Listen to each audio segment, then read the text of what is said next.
From the Weston A. Price Foundation, welcome to the Wise Traditions podcast for wise traditions in food, farming, and the healing arts. We are your source for scientific knowledge and traditional wisdom to help you achieve optimal health. And now here is our host and producer, Hilda Labrada Gore. Hey, Hilda here. Is all farmed fish bad? And is wild-caught as good as it sounds? This is episode 484, and our guest today is Ty Walker. Ty is the owner of Smoke In Chimneys, a revitalized 1930s trout hatchery in southwestern Virginia. There, he raises trout for table fare, sending it to restaurants and retailers around the mid-Atlantic region. Today, Ty exposes big fish, the fish industry that is not unlike big ag, both of which are more concerned with profit than our health. Ty discusses why most farmed fish is indeed problematic and why even wild-caught is less than ideal. He goes into detail about the problems with industrial-scale wild fishing, why fillets are often pushed on the consumer rather than the whole fish, the problem of overfishing, and the lack of regulations on the word fresh, and a host of other issues. The bottom line is he shows us that we have alternatives between farmed fish and wild-caught. There is a sustainable aquaculture movement afoot, and Ty clues us in about it. Before we get into the conversation, are you curious about the safety of raw milk? Do you wonder about its availability? Go to our website, realmilk.com, for reliable information on real raw milk. There are articles, blog posts, videos, and podcasts that explain why raw milk is healthy, its amazing benefits, and where you can obtain it in the United States. You'll also find insights on the politics and economics of raw milk and industrial milk. So go to realmilk.com, a project of the Weston A. Price Foundation. This is Hilda Labrada Gore, and you're listening to Wise Traditions. Welcome to Wise Traditions, Ty. Hilda, thanks for having me. Listen, I thought all farmed fish was bad. Talk to me and try to convince me otherwise. Okay. First, I want to agree with you. Most fish farms are terrible. But then if I asked you, are all pork farms created equal? What would you say? Oh, not at all. Not at all. Mm-mm. Well, there's a huge difference between a confined animal feeding operation and one in which the pigs can live according to their pigness, and they're kind of routing around with their snouts and, really living up to their full potential there, enjoying the sunshine and the care of a place where they're raised sustainably. Okay, then I would ask, do you think that same paradigm can apply to fish farms? It had never crossed my mind that it could. Yeah, totally. I'm not interviewing you. I'm just trying to lay a little bit of groundwork here. It's really interesting that if you saw a conventional pork operation, right, and you said, you know what, I don't agree with that. I don't agree with how those animals are being raised. I am only going to eat wild pigs. I see. You see where I'm going with that? The response isn't a critical response. Hey, how can we work with the cycles and systems of nature to raise pigs better? Like, how can we figure this out? In the fish world, it's just interesting that it's like, well, I don't like fish farms. I'm just going to eat wild fish. And again, let me be clear. I feel like I got to have all these precursors. I am not anti wild caught fish at all. I do want to lay a little groundwork, though, on when we say wild caught, like, what does that even mean? In our mind, we have this picture of a guy on a boat with a fishing rod, and there couldn't be any further things. So really quick, there are three types we're talking industrial scale wild fishing. Uh-huh. The first activity is called purse seining. You can look it up. So basically now we're talking military technology being used to catch fish. Sonar, radar, helicopters. Helicopters will find schools of fish.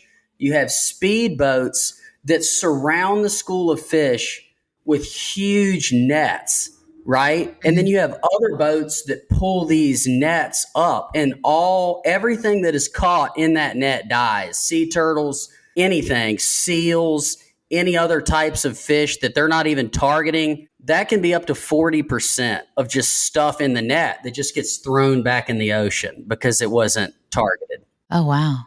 which that's bad. The second is long lining, which means there's a multiple mile long cable with thousands of baited hooks on this line. It's left out there for a day or two and they reel in whatever's on the line. Again, there's no way to deter anything and everything. So they might throw away 40% of all those fish that were on those hooks because that wasn't the fish they were going for. I see. The last thing is like a deep water trawler, which is going to drop a big net to the bottom of the ocean and it's going to scrape up everything. It's like the equivalent of like slashing and burning in the Amazon. Yes. It's going to disturb the whole bottom. Again, pull all those fish up. So I just want to say, when we say wild caught, we're talking about one of those 3 fishing practices. Yeah, I think you're right. I think we have idealized what it is. I did picture a man with a fishing rod and a line, and he's pulling up a fish one by one. Who knows how long that would take him? And so there is kind of collateral damage, I guess I would say, for the marine life in the scenarios you're painting. But also, let's talk about the issues with farmed fish before we get into the middle ground that you're describing of doing it in a regenerative, sustainable way. So farmed fish is generally frowned upon, as far as I understand it, because like concentrated animal feeding operations, the fish are kept in tight quarters. They don't see the sun. They're given dyes to make their flesh look more pink if it's salmon, for example, so that you think it's healthy. And of course, the fish get sick, so they probably give them antibiotics. It's all the same issues that we see with the land livestock. Is that right? Absolutely. It's all those things. You described it. It's all those things. They're crowded, antibiotics in the feed. There's tons of issues. Yeah. Also, we live in a society where, we don't want the skin, we don't want the head, we don't want the tail, we don't want the bones. We just want our little boneless fillet of fish. And no, but here, this is amazing because the industry has pushed that. So if you have a fish that walked off the black pearl, half its face rotted off, its fins are all beat up, it's been packed in there with a bunch of fish. It's amazing because they've created a product where you don't know what that fish looked like. They just take a fillet off and then serve it to you. And you can't look at that thing and know anything about it. Oh, interesting. But that's it. That's so interesting because a healthy fish is going to look healthy. Uh-huh. The outbreaks in the salmon world, these fish look beyond bad and they're still being eaten. And you go to the grocery store and you feel good that you got a nice piece of fish. Never mind that was disease ridden.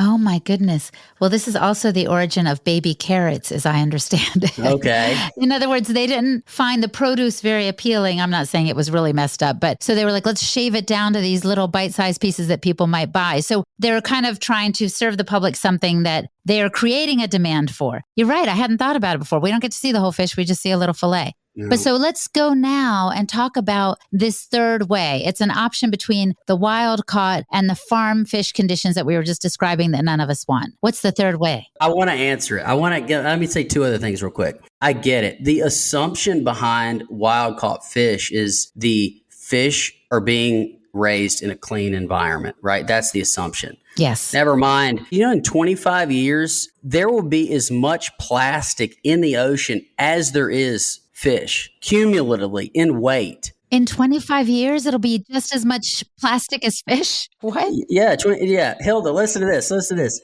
UC Davis did a study. They went up and down the coast of California, went to every fresh fish market, sampled all the fresh fish, right, that were coming in locally. They found microplastics in 25% of all the fish. That doesn't surprise me. So let me say it again. I'll say it 100 times. I'm not anti-wild caught, but why am I going to pay whatever, $10, $12 a pound for ground beef from Polyface? Because there is a level of control that's going into that product where beyond a shadow of a doubt, it is being raised correctly, right? So there's an element of control that you want as a consumer.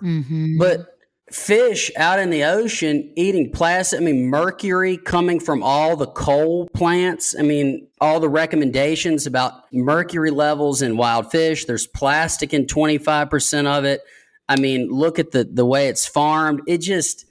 it's not as picturesque as, because a lot of our pretense around the ocean is like a week-long beach vacation, or we go to a sunset at the beach. Like, you can't go and visit. You can't get on board one of these fishing ships. So it's hard to really see like what really happens. And even in a wild caught scenario, domestically, you're going to have, the fish is going to be put on a fishing vessel, right? The fish is then going to be gone to a primary processor at one facility. They're going to take the head off. They're going to gut it, right? That fish is going to go to another facility, a different facility, where they're going to fillet the fish. And from there, it goes to another facility for distribution. And then from there, it goes to a grocery store. So even in a situation like that, it's still changing hands like 5 or 6 times the same product before it gets to the grocery store and you can go buy it and eat it. Yeah, gosh, I hadn't really thought about all these layers.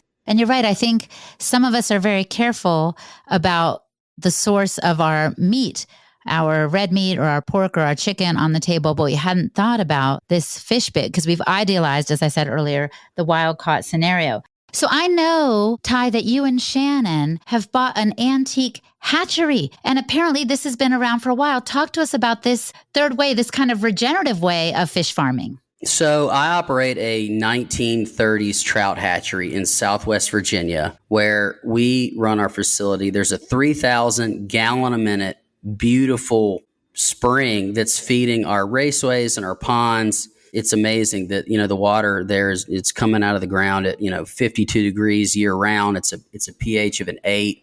Amazing. It's naturally alkaline. The key with fish farming is like with pork farming. What's the difference between a commodity pork operation and a polyface or a white oak pastures? Well, it's night and day. Your polyface, white oak pastures, regenerative agriculture, land-based, is trying to mimic natural systems, natural environments.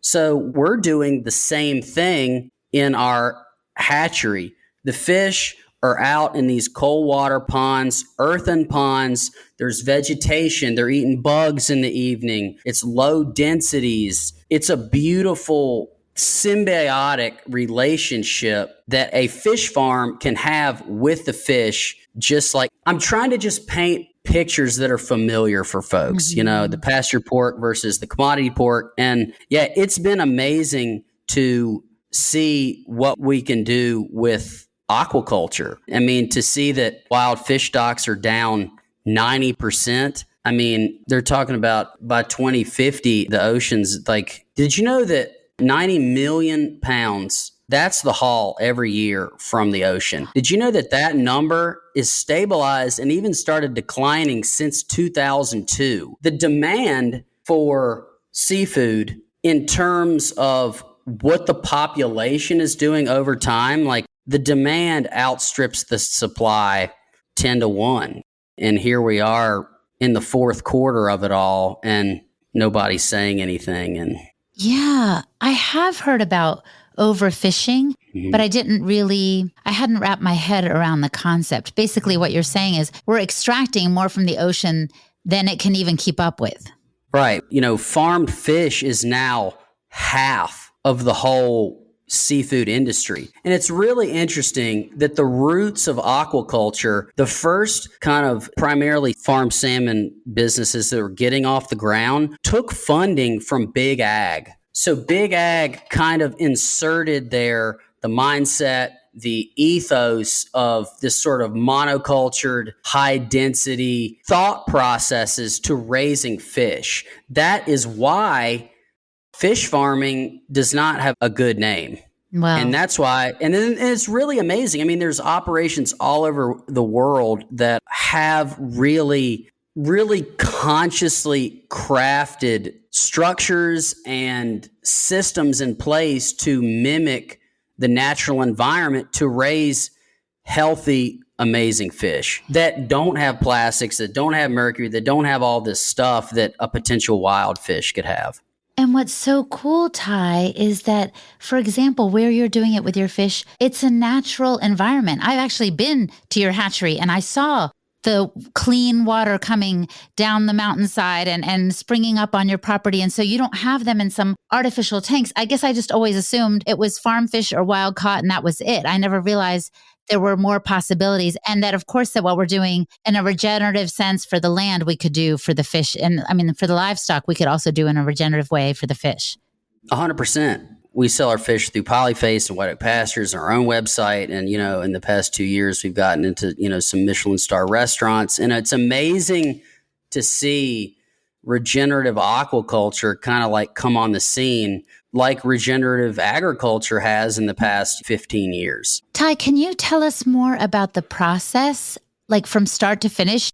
So we hatch fish from eggs there on the property. Yeah, so it's about a 14-month process where raising the fish from eggs. It's really amazing that we start the eggs once they've hatched. We start the eggs on a minced grass-fed beef liver, which is amazing. Obviously, liver, one of the most nutrient-dense substances on the planet. It's amazing that back in the 1930s, during the era when our hatchery was built, they fed organ meats. That was the primary food they used for the fish. How do you know? Because, I've slept, breed this thing for the past however long I've been here. But it's amazing because even in all the books from the 1930s, the recommended feed was ground organ meats. And they actually fed roadkill to the trout back in the 1930s as well. Arguably a very clean feed. But it's just cool that we were doing it right like 100 years ago, and it just got all screwed up. And here we are trying to go backwards to go forwards. Coming up, Ty tells us what we can do as consumers to support regenerative aquaculture and why salmon is the fish you see the most often on restaurant menus. You're listening to the Wise Traditions podcast from the Weston A. Price Foundation. We pause now to recognize our sponsors. One Earth Health. Explore the amazing benefits of organ meats with One Earth Health. Did you know that organ meats from New Zealand are 400% more packed with nutrients compared to those from other countries? That means you get a lot more vitamin A, K, and the B complex, plus other high-quality nutrients. At One Earth Health, they put these nutrients into easy-to-take capsules. Their cows are raised in pastures without GMOs or pesticides. And what's special about their capsules? At One Earth Health, they are filler-free, just pure, 100% organ meat. And their prices are the best for organs from New Zealand. You can get their popular beef organ supplement bottle for just $39.99. And it comes with 200 capsules. So boost your nutrition with One Earth Health now. Go to their website, oneearthhealth.com/wisetraditions for a special sign-up page that gives you a 15% discount. That's oneearthhealth.com/wisetraditions for a special sign-up page that gives you a 15% discount. And Optimal Carnivore. Brain Nourish is a revolutionary new product from the guys over at Optimal Carnivore. They have combined grass-fed beef brain and lion's mane mushrooms in a groundbreaking formula. It is the ultimate whole food, nootropic to build a better brain. Now available for the first time together in convenient capsules. Studies have shown that both ingredients are remarkable for improving focus, boosting mood, improving memory, giving you greater clarity and enhanced creativity, and so many more benefits for health, vitality, and longevity. Each serving of the Brain Nourish has 1,500 milligrams of organic lion's mane and 1,500 milligrams of beef brain. They only use 100% real mushrooms, organic fruiting bodies which are rigorously tested for active compounds. So go to amazon.com/optimalcarnivore and use the code Weston10 to get 10% off your order. Yes, Optimal Carnivore has Brain Nourish, their grass-fed organ complex, grass-fed liver, and more. Again, go to amazon.com/optimalcarnivore and use the code Weston10 for 10% off all products. This is Hilda Labrada Gore, and you're listening to Wise Traditions. Talk to us more about the process. So you get them as eggs. They grow up. Like, at what time do you harvest the fish to sell them at restaurants and markets and so forth? Yeah, so we have like a hatchery building where we hatch the fish, and it's inside, obviously, the little fry, what you call them, or, they're very fragile. They need sort of like a controlled sort of environment. So once they leave there, They go to we have a couple like concrete, they're called raceways. The water's about 3 feet deep. It's maybe about 100 gallons a minute. And then once they get big enough that every bird and frog in the world could eat them, they go into like earthen ponds, which is a packed, like a rock bottom. There's all kinds of grasses and moss. And it's amazing that, I'm a big fly fisherman, and in the fly fisherman world, hatches coming off in the evening, all the bugs. It's amazing to see that in our ponds.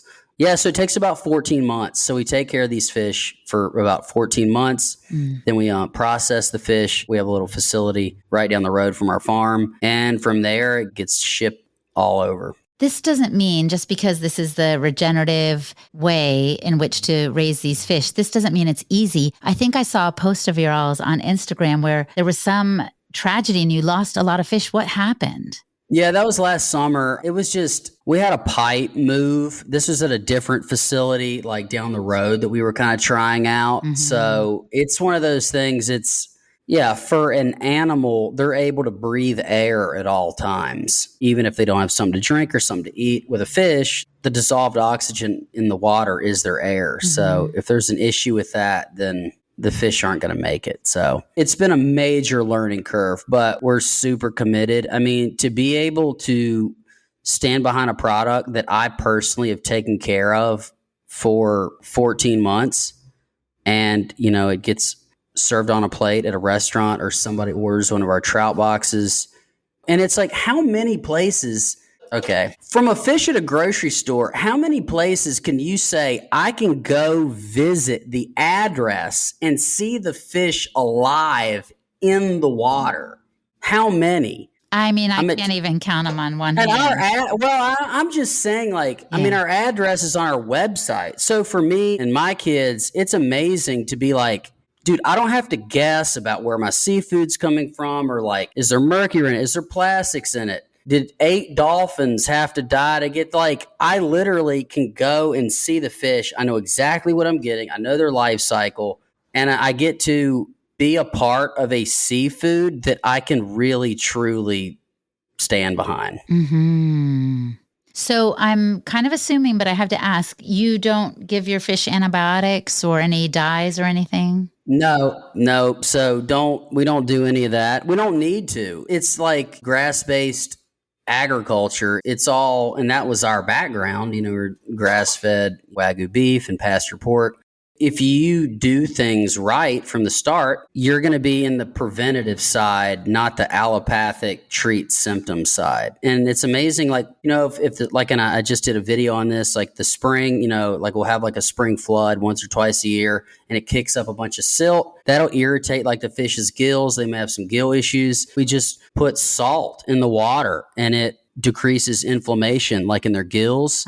And then if they do have something internal that's going on, we soak the feed in iodine and feed that to the fish. So just like any other medicine, you can go to Walgreens every 5 minutes and get all doped up, or you can try a more holistic, natural approach. So it's been amazing to kind of take the mindsets that we learned with doing our other kind of farming operations. Obviously different skills, but same mindset kind of into the aquaculture space. Now I have a question. As a consumer, how can I make more sustainable choices? You were talking earlier about how the big operations will discard the head and the bones. How can I learn to eat the whole fish? My mom didn't teach me that. Yeah, my mom didn't teach me either. She did teach me many things, so thank you, Mom. But whole fish is far, dude, there's this amazing farm in Greece. I forget the name. It's these beautiful bronzinos that are in these like estuaries, and it's this amazing system. Anyway, I can't remember the name. But whole fish is going to show you with your eyes, this fish lived a pretty good life. It looks intact. The fins are intact. The eyes are clear. The nose isn't rubbed off. That's a big one. We only do whole fish. That's because, and then once you eat the fish, it's amazing. You can do like a fish stock, cook something else in it. There's so many different uses.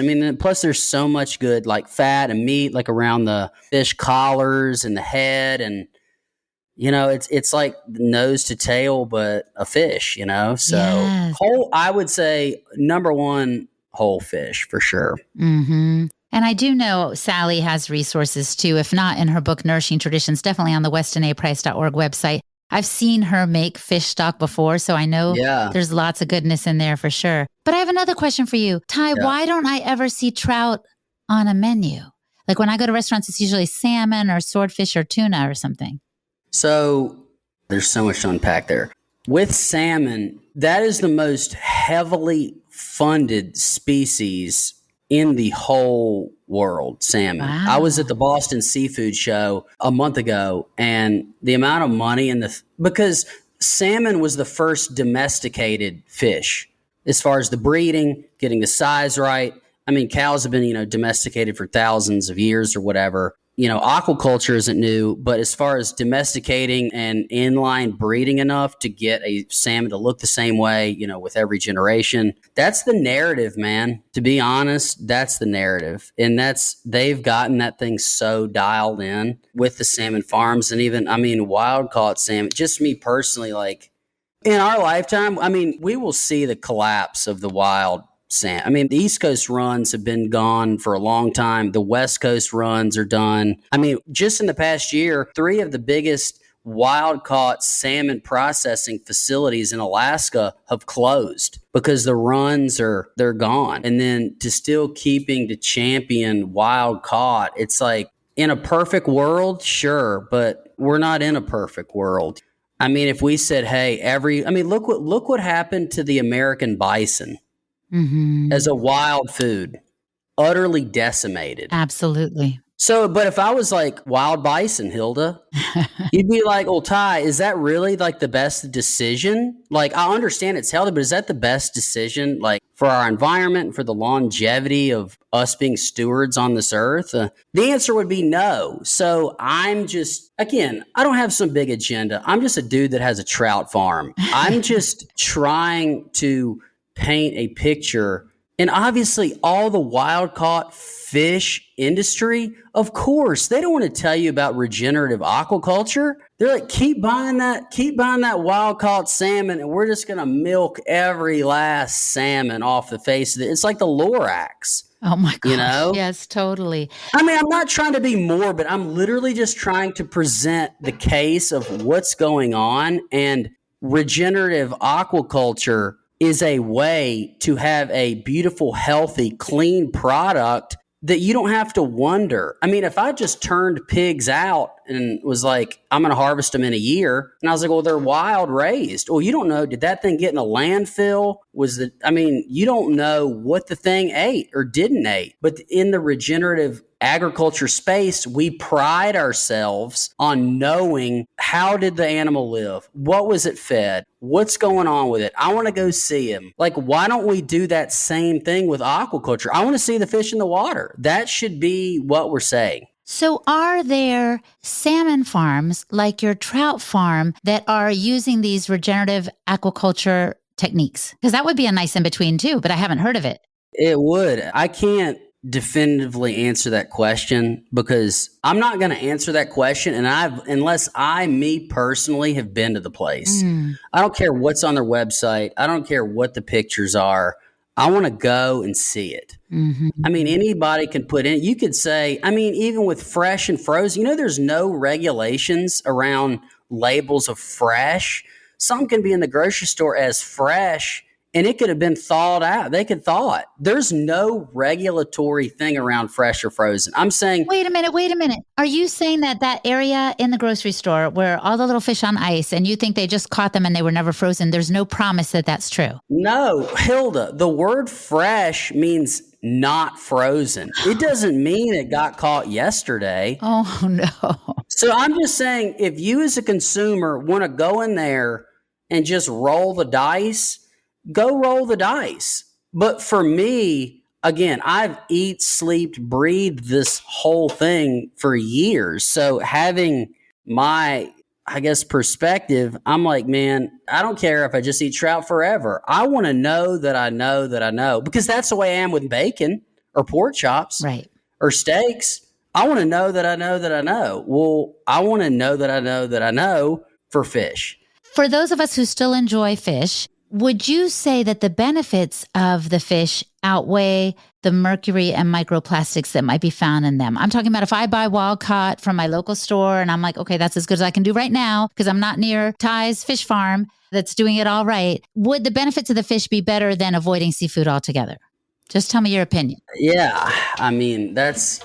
Me personally, like, I don't want microplastics and mercury. Like, that's going to be a tough. I got a 6-year-old and be like, I think it may have mercury, but it's like fit, but you'll be fine. I don't know. So, but that being said, omega-3s only come from green material that the fish have consumed. Like we all do, omega-3s, that's great, but that's not naturally occurring in the fish. That's going to be indicative of the environment. So based on what the fish or didn't eat, it gets really nuanced. To have the variable of you don't know where the fish came from, you don't know how fresh it is, you don't know if it's been frozen, you don't know what's in it. Like, I don't know. It's tough. And I'm not trying to turn everybody off. I'm just presenting like, it's like the Wild West. And it's been amazing for us to, we ship nationwide, and it's been amazing to get emails and messages of people that are like, man, I've been looking for so long that a seafood option that is totally transparent with what they're doing and how they're doing it. And in our instances, a freshwater fish is 80% water. So water quality is of utmost importance. And to answer your question, I don't know. Well, you know what you would do for yourself and your family, but you live at the hatchery with the trout that you're raising yourself. So you know the quality of that. The rest of us are sometimes just trying to do the best we can. And I guess it's a decision we each have to make for ourselves. But you have gone far to inform us. And Ty, this is important because some people say, oh, some of the podcasts are scaring us or, but we're just putting the information out.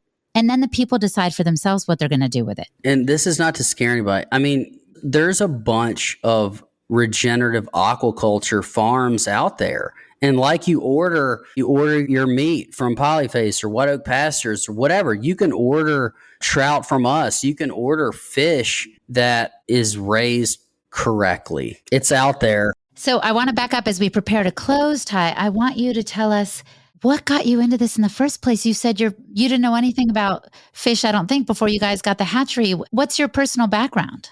It was like a total God thing. My grandparents' farm, that's where our name comes from, Smoke In Chimneys. Yeah, we're doing like the grass-fed Wagyu beef thing, pasture pork. My wife has a raw milk herd share. Before that, we were farming in Oregon. So this opportunity came up with this trout hatchery, and we were just kind of at a place like we just felt like, I think this is for us. It was like a major, major leap of faith. It took like 2 years just to get the place like off the ground. And then like we're the only trout processor in the state of Virginia, which is insane to even say. But that took a year of going back and forth with the regulations and being able to process the fish. And it's been a major journey. But yeah, this is our 5th year. This is our 3rd year actually with like a product to market. So it's been a ride. And on the most difficult days, what keeps you going?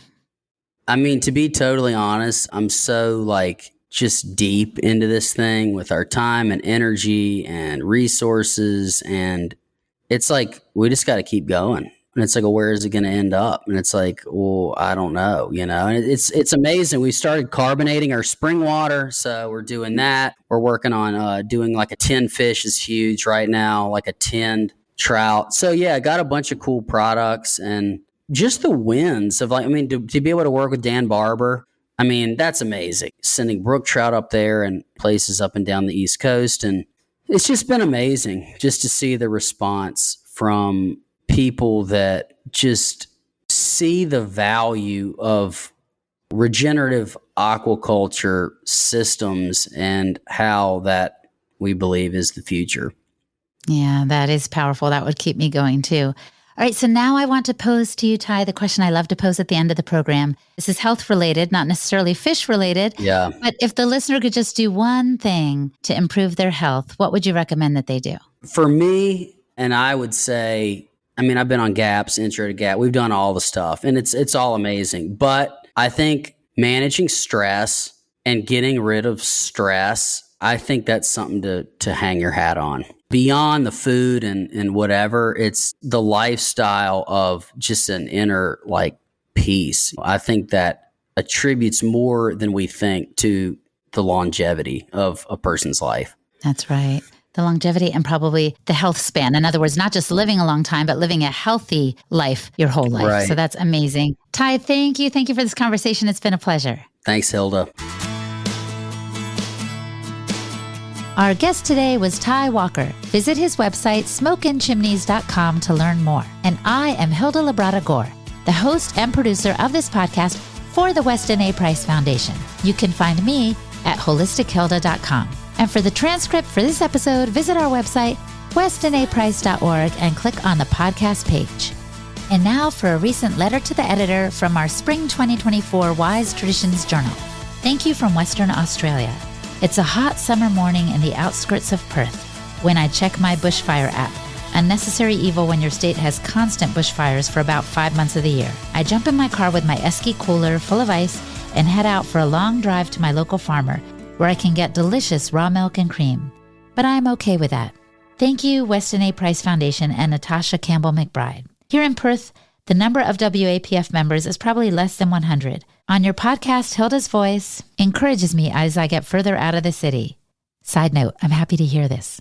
Raw cow's milk is illegal here, not just in Western Australia, but the whole country. But I don't care. I have faith in the Weston A. Price Foundation and the GAPS diet. They didn't poison me with amalgams and root canals and toxic food and water. My list of health problems is long, like many others in modern society. And as with many of us who discover WAPF, my husband is not entirely on board. When people don't understand, or judge me, or even get angry at me, I am reminded of how Weston Price lost his son, and that sometimes learning can stem from a painful or scary experience. That learning is valuable and can change our lives in ways we could have never imagined. One day, my husband said something to the effect of, "People don't know what you're talking about. It's crazy talk. They don't have time for this stuff."